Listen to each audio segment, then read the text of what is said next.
removing and replacing background is a common task for all portrait photographers. But talking about romantic and wedding captures, how about if you would be able to create your own heart bokeh as a background? Well, in today's tutorial, I'm gonna show you how to do that using the layers panel, as well as the background removal features inside of Luminar NEO. It's gonna be lots of fun, so come and join me as we starting right now. Creativity really should have no limits. And that's the case for today's tutorial. It's not necessarily a very realistic project, but first it's gonna be lots of fun. Then again, it will make you practice background removal and background replacement, and also work with blend modes and additional tools. So regardless if you're gonna use it or no, follow me on this really fun project. So what do we have? Well, we are in catalog module. As always, we have our sample files ready. And as always, it's time to remind you that if you want to follow me along on your own computer, use the sample files and do that. Then jump into the description of this video, download the sample files, and we can start. The first thing you should do is to import the image of the couple, so we have an image to work with.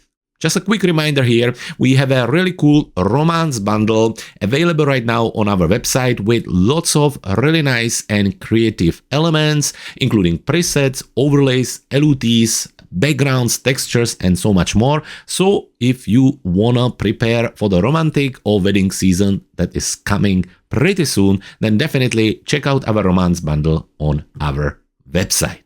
Now, with our image ready, let's move into the edit module, where just like with all the background replacement, we're gonna start with the background removal. Now, here in Luminar NEO, it's done through layer properties. So let's go there. And in layer properties, we have an option between properties and masking. So we go into masking, where towards the bottom, you will see option of portrait background and background removal AI. Now we're gonna go for the portrait background, so let's click on that. And what it's going to do, the application will scan the image and prepare the automatic mask. Once available, we can click on remove, which will again take few seconds, and it will create and remove the background. Once it's done, you can double check and you can fine tune it or refine it. To do that, we need to click on this little drop down box, which will open a new view. Now, if you never used the tool before, we have a number of tutorials on our YouTube channel, which will show you how to do that. But very quickly, the automatic background removal uses 3 zones. This kind of purple, blue, transparent, and orange. The orange represents the object and the area which will remain on the image. Now you can see it's not a selection, it's just a guidance for the AI to know what they should include. The transition or the transparent area is basically just the area between the background, which will be removed, and between your object. So just to let know again the application that that's the area we don't want to remove, but that's the area where the edges are. And background, well, that's pretty simple. Background is the blue and purple, and that's the area which will be removed. So let's have a look at it, zooming in. Now, mostly it looks really good, except the area here around the hair and his hand. So what can we do here? Well, we're gonna make sure that we are on transition, adjust the size of our brush, and very quickly just brush over this area, which should be removed. So let's do that. Something like this, which once we stop brushing, will do the selection for us. Now it looks quite good, except it took a piece of his shoulder away here. So what we need to do, we need to switch to object. And with that, we need to tell the AI that this area is something that we want to keep in the image. Once we brush closer to that area, it will then bring it back. Zoom out, double check here in a part. You can see that's a part of her hand. So again, we need to make sure that we on object and let the software know that we want this to remain. Again, if it's not perfect, you can keep zooming in and just help the application. But I think something like this looks good. For the time being, that's it. So we can click on this portrait background, which will bring us back, and we can go back to properties. Now it's time to bring our background or backgrounds in that fact. So this is where the sample files will come in again. We're going to go into layers, click on the plus sign, and we're going to import 2 of the backgrounds. Now I have them here already, but what you do, you click on load image, navigate towards the sample files, select the layer or select the image with the background and click on open, and come back again, take the hearts and click on open. Once in, we're going to start by adding the actual background with the bokeh. So we're going to select that, give it a moment, it will appear. After that, navigate towards layers properties or layer properties and increase the opacity. With that, back to our layers and take the background and drag and drop it behind our couple. Now it looks quite decent, right? I think everything is selected there. However, you can see this slight gray halo around them. So how to remove it? Well, the easiest way to do this is to select the image or the layer with the couple on it, then go into the masking, in a masking into the brush, and in a brush into erase. Now with the erase, let's just make the brush a little bit bigger, somewhere around here. And with the strength, we're going to bring it just down to 20. We just really want very gentle 20% brush. Once that, zoom in even closer. And what we're going to do, we're going to basically very lightly brush over the areas with the halo. We can change the size of our brush using the bracket keys or side slider. It's up to you. And let's do that. So brushing over these areas, you will notice that as I do that, the halo starts to disappear. Can you see it? You can see on this side of the head how it's disappearing and how we still have it here. So let's go ahead, just very gently. We are trying to brush with the area which is outside of the brush, so basically just with the soft part of the brush. So very gently we're gonna do that. Also do that in the middle, and same over his hair. So something like this, just very gentle brushing, removing that halo. Perfect. So let's just do all of that around his head. This is where most of the halo is, and once we're happy with it, that's that part done. Let's just make sure it looks as good as possible. Good, something like this, a little bit more on this side, zoom out, and I think for the time being, we look good. Now you can play around with it a little bit more if you want to, but I think for this image, for now, it works well. Now, looking at it, the white balance or the color grading between the background and the couple is quite good. It matches quite nicely. However, just to really finish it off, in case you have a different image, how would you match the couple, the original image, with the new background? Well, it's simple. We have our couple selected. We will navigate into our main editing toolbar, into the creative section where we're going to use the color transfer tool.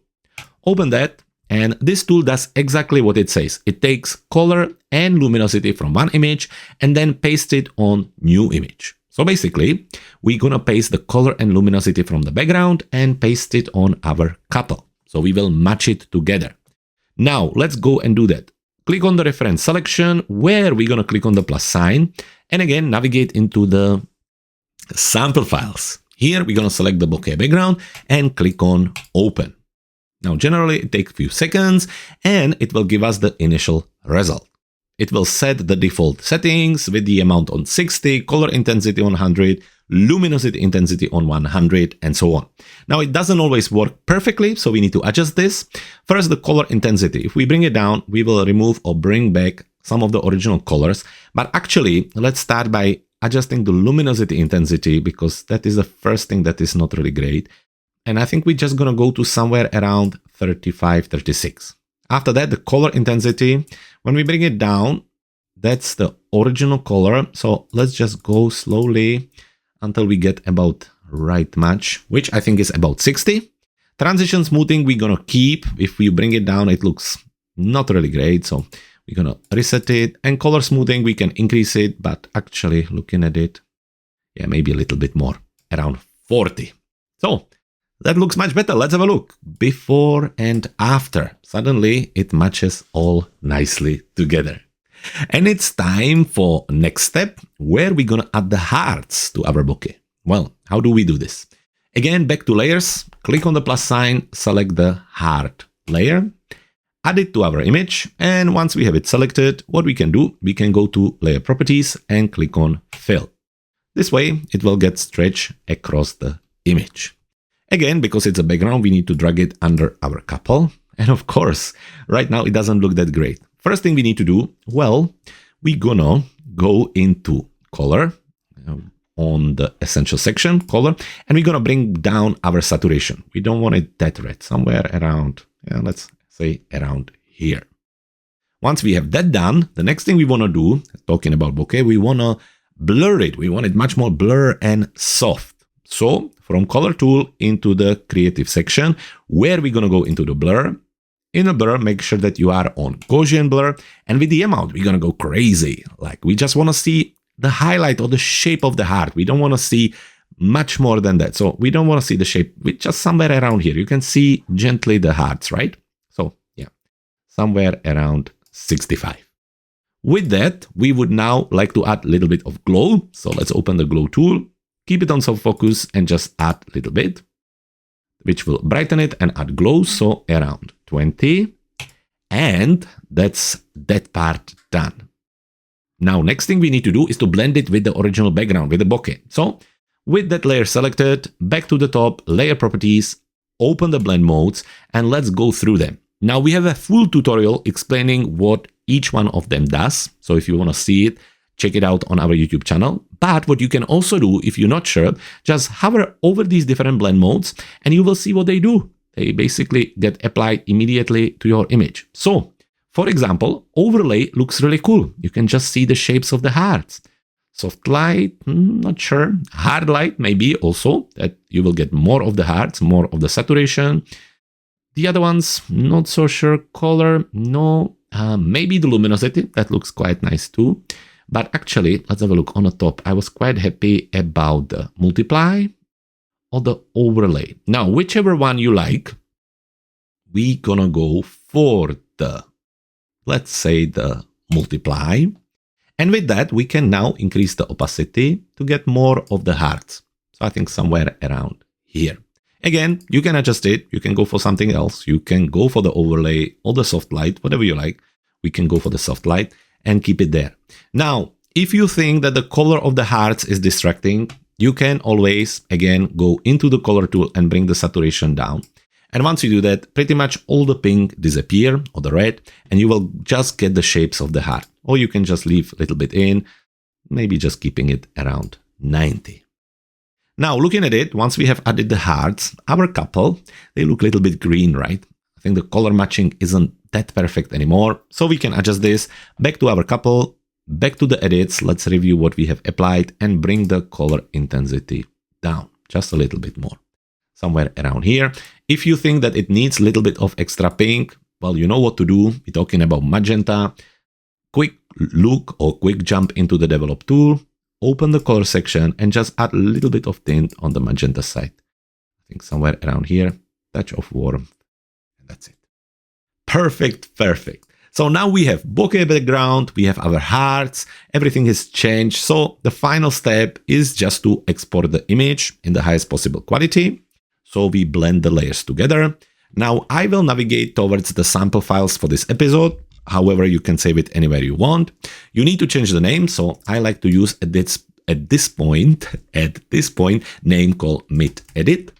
And then change the setting, sharpening to none. That's good. We don't want to add any sharpening. Definitely keep the resize on original. No resizing here. Color space as RGB is right. When it comes to format, from all these options here, TIFF is the best choice.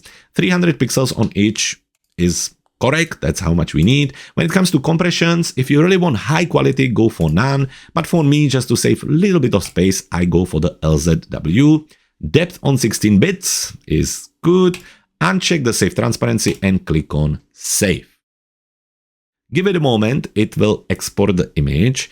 And once it's exported, we can go back to the catalog, select the image here. If it's not here, you can click on add photos and import it again from the location where you exported. Bring it into the edit where we're just gonna apply quick few edits. As you can see, everything is blended together. So what we can do, well, into the vignette and apply nice vignette to it. Maybe a little extra inner light and click on choose subject and just navigate it more closer towards their faces. So that's the first thing. Then into the creative section where we can go into the mystical tool, you know, my favorite mystical tool, apply a little bit of glow, so around 26, little bit of cinematic film grain. Generally, I like to stick to around 10, but that can work really nicely together. If you want, you can also apply a little bit of matte, a little bit of fade. Again, another mystical adjustment, another cinematic adjustment. And to finish it off, one thing that I like to apply whenever I'm blending multiple layers together is LUT or LUT, just to blend it. So into the Mood tool, click on Choose LUT, into one of the LUT collections that are already in the application. So for example, Cinematic Toning, and just hover over and see what works the best. I think the Bakersfield looks good, or maybe Riverside, or this purple San Diego, or also creative section. Again, go through it and see what you like. This is really purple. So what do we think? Well, back to cinematic toning, and we're gonna go for the Bakersfield. Close it, and we are pretty much finished. Quick check before and after from our mid edit. So you can see how it blended much nicely together. And then this is our original image. So let's have a look at it. Once it resets, this is where we started and this is where we ended. Now, one more time, one more reminder about our romance bundle, which is available on our website at cleverphotographer.com and have really hundreds of great elements that help you to enhance your romantic captures. And more importantly, our YouTube channel, where you are right now, Clever Photographer, has a great playlist of similar edits like this, so check it out. And on top of it, if you ever get stuck or looking for ways to enhance your editing skills, we do have a video for every single tool in the application, so also check that out. Look out for the All Sliders Explained series and playlist, and that will really help you to take your editing skills to another level.